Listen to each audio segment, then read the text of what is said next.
कि उन्होंने तय कर लिया है कि बीजेपी का प्रत्याशी को आपने चुनाव जितवाना है।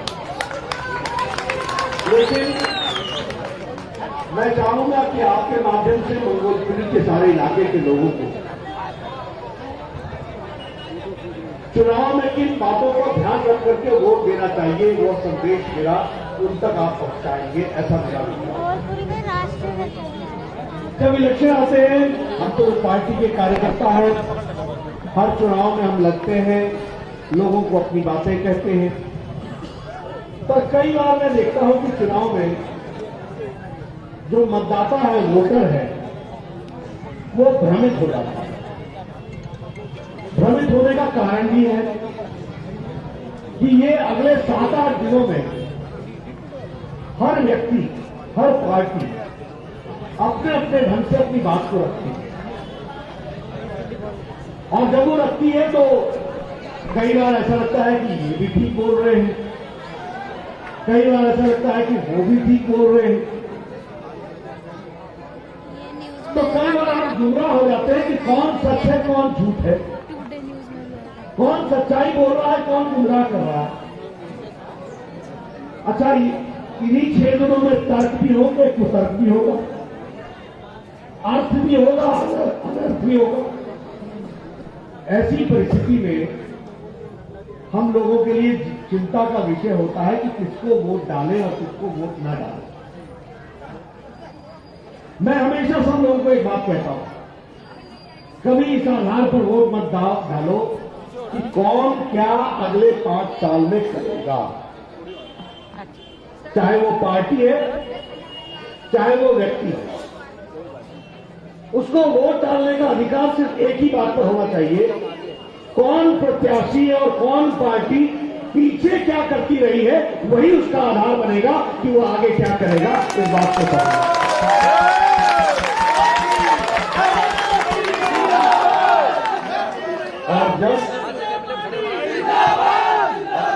और जब मैंने पीछे क्या पार्टियों ने किया है इसका रिपोर्ट कार्ड देखता हूं, तो आज आपके सामने अपना रिपोर्ट कार्ड भी रखूंगा और दूसरों का रिपोर्ट कार्ड भी आपके सामने रखूंगा।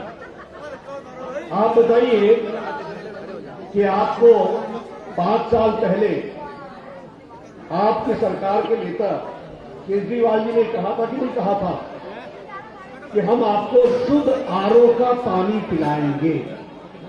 कहा था, क्या कहा था कि आरओ का पानी, शुद्ध जल आपको पिलाए। अब ये जब हमारी याददाश्त है ना, बड़ी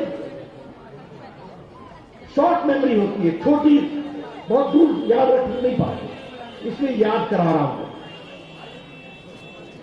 अब आप बताइए, एक संगठन है जिसका नाम है ब्यूरो ऑफ इंडियन स्टैंडर्ड्स। अब ये ब्यूरो ऑफ इंडियन स्टैंडर्ड्स में 21 महानगरों के पानी का एग्जामिनेशन किया और उसमें से सबसे गंदा और सबसे जहरीला पानी दिल्ली का निकला है। ये हमको ध्यान रखना चाहिए। ये मानवता के साथ खिलवाड़ है कि नहीं है? ये इंसानियत के साथ खिलवाड़ है कि नहीं है? आप बताइए, इन्होंने कहा था कि नहीं कहा था कि यमुना का पानी मैं इतना शुद्ध कर दूंगा कि गोते लगाओगे, गोते। कहा था कि नहीं कहा? जाओ यमुना में गोते लगाओ, वो पानी नहीं मिलेगा, गाद मिलेगी, गाद गाद। गलत तो नहीं कह रहा हूं मैं? आप बताइए, इन्होंने ये कहा था कि नहीं कहा था कि 500 नए स्कूल खोलेंगे। सुना? ये हमारे हंसराज जी 2 दिन पहले एक स्कूल में गए थे।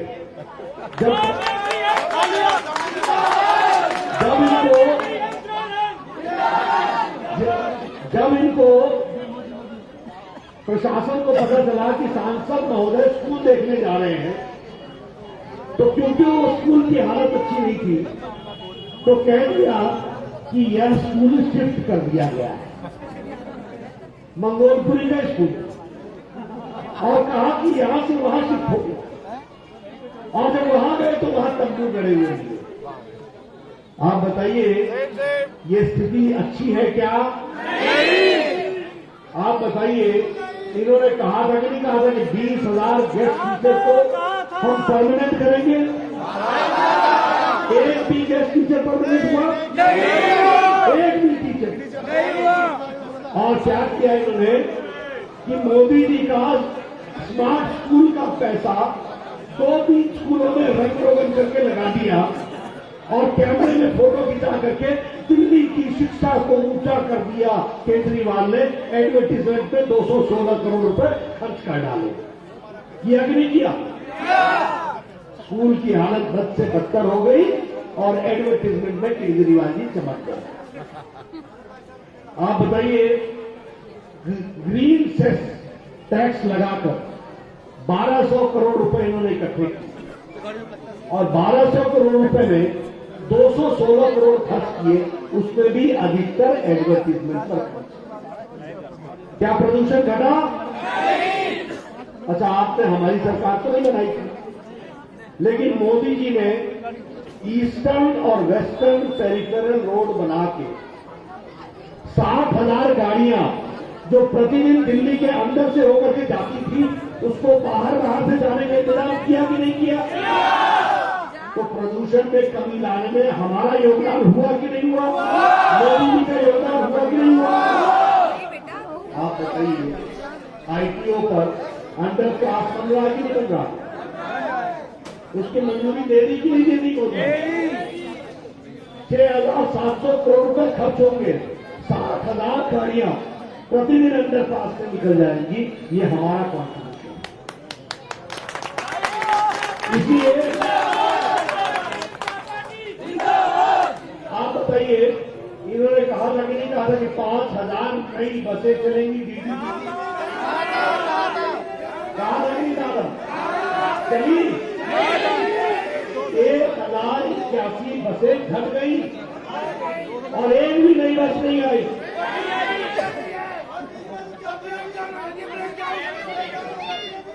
अब आप ही बता रहे हो कि बीच में रुक जाती है, तो आपने 8 तारीख को इनको रोक लेना था।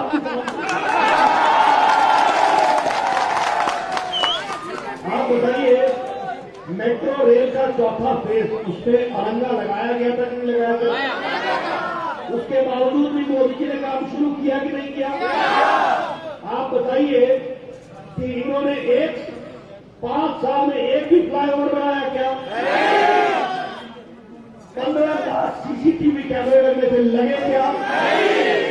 लगे? फ्री वाईफाई मिला?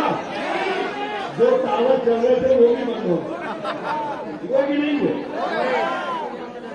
आप बताइए, मैं स्वास्थ्य मंत्री था, मोदी जी ने मुझे आयुष्मान भारत का काम दिया है। दुनिया की सबसे बड़ी हेल्थ स्कीम, 10 करोड़ 74 लाख परिवारों को हेल्थ में 5 लाख रुपए का सालाना कवर, गंभीर बीमारियों के लिए 2,800, जिसमें हर किस्म का कैंसर और ट्यूमर का ऑपरेशन जुड़ा हुआ था, कीमोथेरेपी, रेडियोथेरेपी सब जुड़ा हुआ था। और देश के सबसे अच्छे हॉस्पिटल में भी इलाज का इंतजाम भारत सरकार कर रही थी। केजरीवाल ने आयुष्मान भारत को दिल्ली में लागू करने से रोका कि नहीं रोका? गरीबों का नुकसान किया कि नहीं किया? इसमें कौन आ रहे थे? टैक्सी वाले, ऑटो वाले, रेहड़ी वाले, फेरी वाले, construction worker, mason, plumber, driver, cleaner, homemade servant, जो घर में काम करती है महिला वो, जो घर में काम करता है नौकर वो। बताइए, ये सब गरीब थे कि नहीं थे? इनको 5 लाख रुपए का हेल्थ कवर मिलना चाहिए था कि नहीं मिलना चाहिए था? मैं आपसे निवेदन करूंगा, करुण सिंह कर्मा को भेज देना 8 तारीख को, मैं आयुष्मान भारत लागू करके दिखाऊंगा। ये आपको बताऊंगा।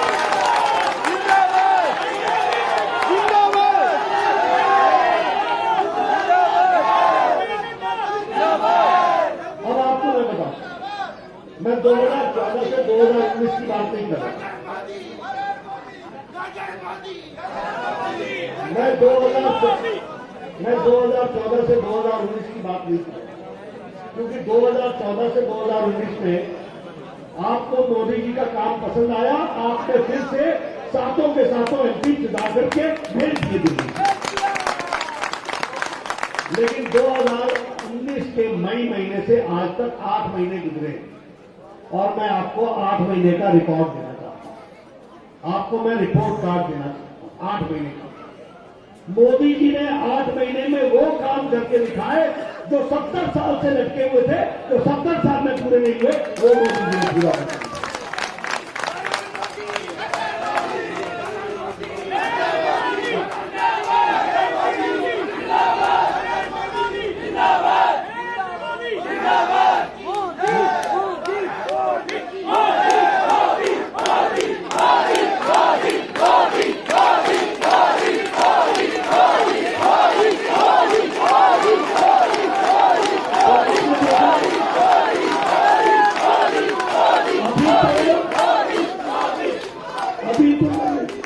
अभी तो मैंने आपको सिर्फ एक ही काम मोदी जी का गिनाया है। 70 साल में 2 बार जवाहरलाल नेहरू को पूर्ण बहुमत मिला था कि नहीं मिला था? इंदिरा गांधी जी को 2 बार मिला था कि नहीं मिला था? राजीव गांधी को 1 बार मिला था कि नहीं मिला था? 4 इनमें वो ताकत नहीं थी कि धारा 370 को हटाए। ये मोदी जी ने इच्छा शक्ति है।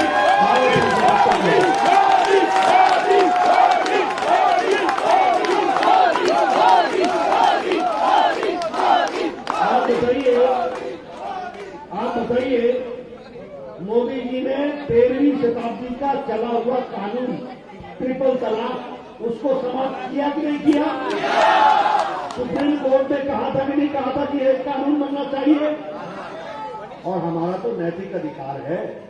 अगर हम सती प्रथा बंद कर सकते हैं कानून, अगर हम बाल विवाह बंद कर सकते हैं कानून, अगर हम दहेज प्रथा बंद कर सकते हैं कानून, अगर हम बहनों को प्रॉपर्टी में, संपत्ति में बराबर का अधिकार दे सकते हैं, तो ये 13वीं शताब्दी का मुस्लिम बहनों पर लटकता हुआ ट्रिपल तलाक का कानून, इसको हम हटा सकते हैं कि नहीं हटा सकते?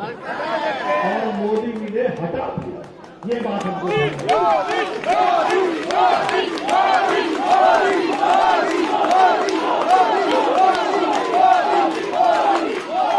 आप बताइए, आप पार्टी और कांग्रेस पार्टी ट्रिपल तलाक का विरोध कर रही थी कि नहीं कर रही थी? क्यों कर रही थी? इसलिए कि इनको देश पहले नहीं है, वोट पहले है। वोट बैंक की राजनीति करते हैं, इसलिए ऐसा।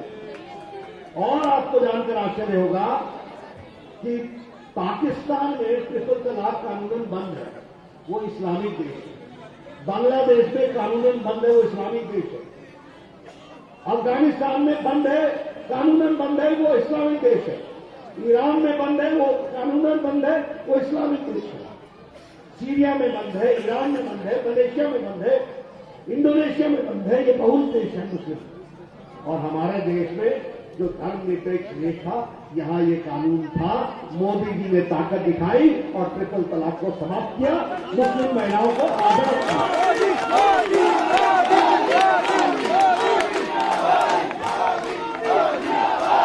आप बताइए, दिल्ली में हमारी सरकार नहीं बनी, लेकिन उसके बावजूद भी प्रधानमंत्री जी ने तय किया था कि इस देश में 2022 तक, जब देश को आजाद हुए 75 साल हो जाएंगे, तो कोई भी झुग्गी झोपड़ी में नहीं रहेगा, उसको पक्का मकान देने का वादा किया।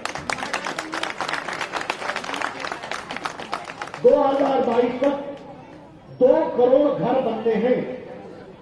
1 करोड़ 26 लाख घरों का सैंक्शन हो गया।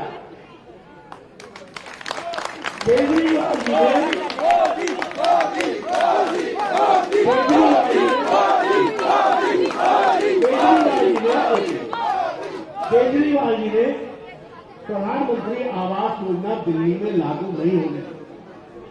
उसके बावजूद पीएम उदय प्रोग्राम के तहत अब मोदी जी जहां जहां झुग्गी झोपड़ी है, जहां झुग्गी वही मकान बना के देंगे, पक्का मकान बना के देंगे।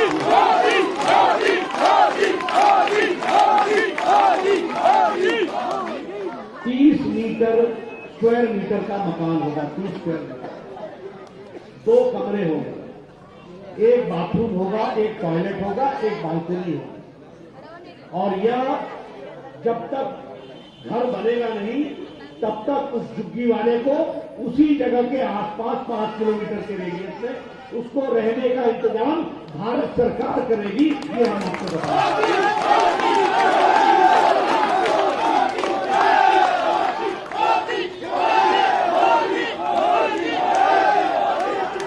आप बताइए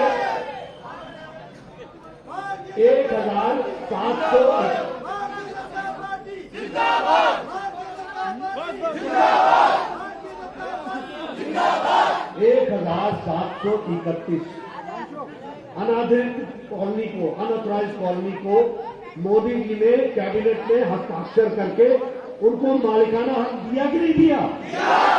दिल्ली में हमारी सरकार नहीं थी, उसके बावजूद भी हम वोटों की राजनीति नहीं करते।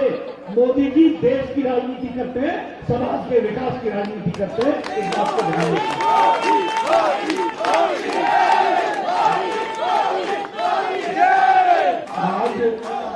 आज ये लोग मालिकाना हक मिलने के कारण 40 लाख लोग अब अपनी प्रॉपर्टी से बैंक में क्रेडिट ले सकेंगे, अपनी प्रॉपर्टी बेच सकेंगे, अपनी प्रॉपर्टी खरीद सकेंगे। इनको मालिकाना हक देने का काम मोदी जी ने किया है।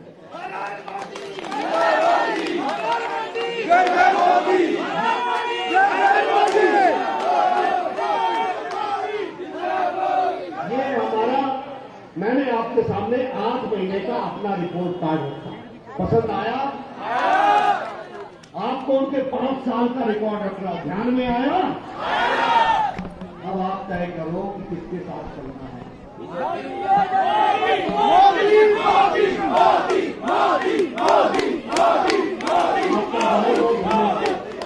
आपका बहुत बहुत धन्यवाद।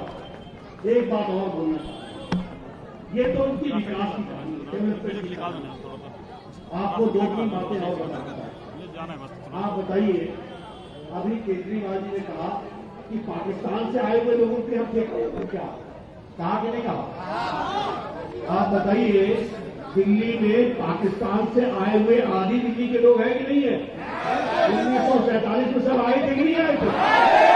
सबको बसाया था कि नहीं बसाया था? बसाया था। ये हमारा देश है कि नहीं है? जो लोग उसके बावजूद भी धार्मिक कारणों से प्रताड़ना होकर आए हैं, उनको बसाना हमारा काम है कि नहीं है? महात्मा गांधी ने कहा था कि नहीं कहा था कि इनको बसाओ? जवाहरलाल नेहरू ने कहा था कि नहीं कहा था कि बसाओ? मनमोहन सिंह ने कहा था कि नहीं कहा था कि बसाओ? तुम नहीं बसा सके, मोदी जी ने जिगरा था, उन्होंने बसा के दिखा दिया है।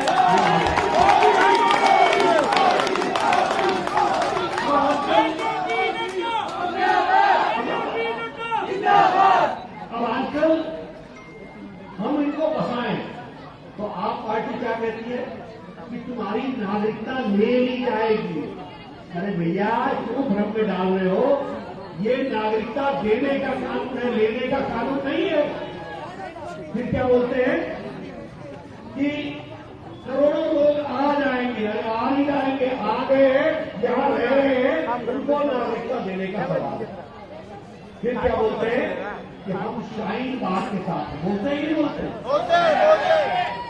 अब शाहीन बाग के साथ सिसोदिया है, संजय सिंह बोलता है कि शाहीन बाग में हमारे कार्यकर्ता उनके साथ लगे हुए। उसी मंच से शकील इमाम बोलता है, क्या बोलता है कि असम को भारत से अलग कर दो, चिकन नेक से अलग कर दो, टुकड़े टुकड़े कर दो। कहता कि नहीं कहता?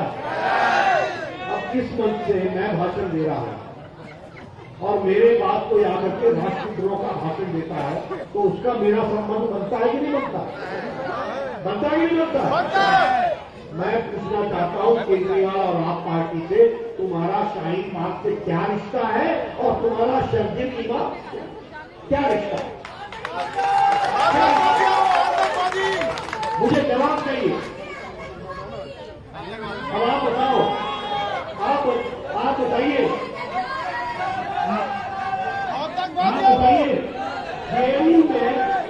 जेएनयू में ये नारे लगे थे कि नहीं लगे थे?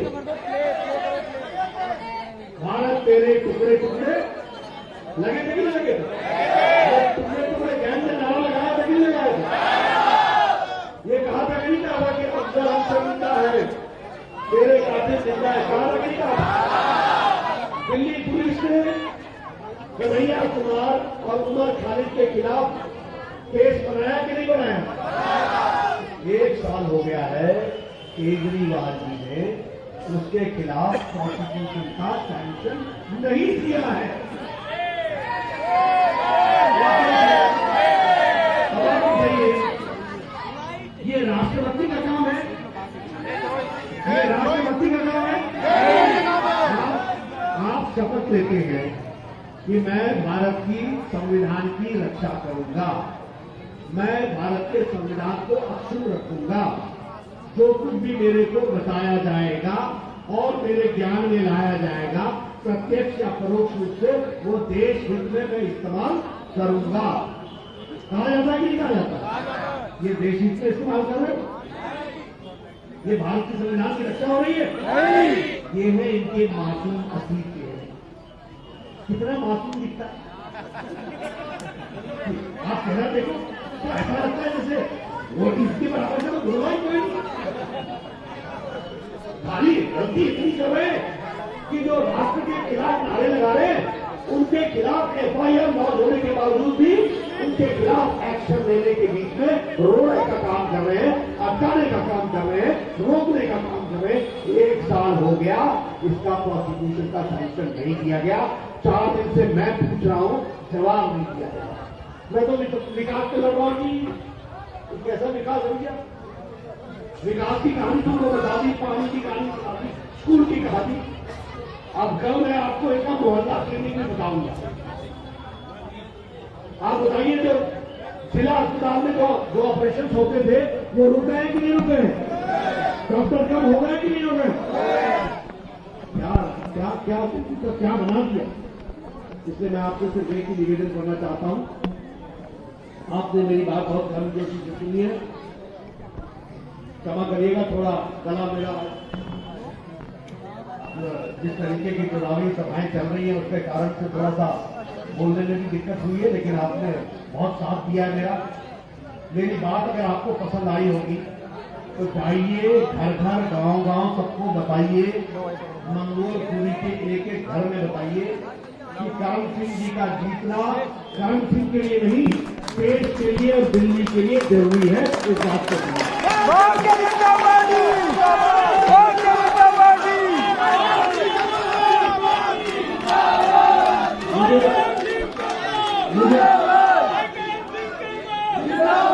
मुझे पूरा विश्वास है करण सिंह शर्मा जी मेहनती आदमी है कि नहीं है?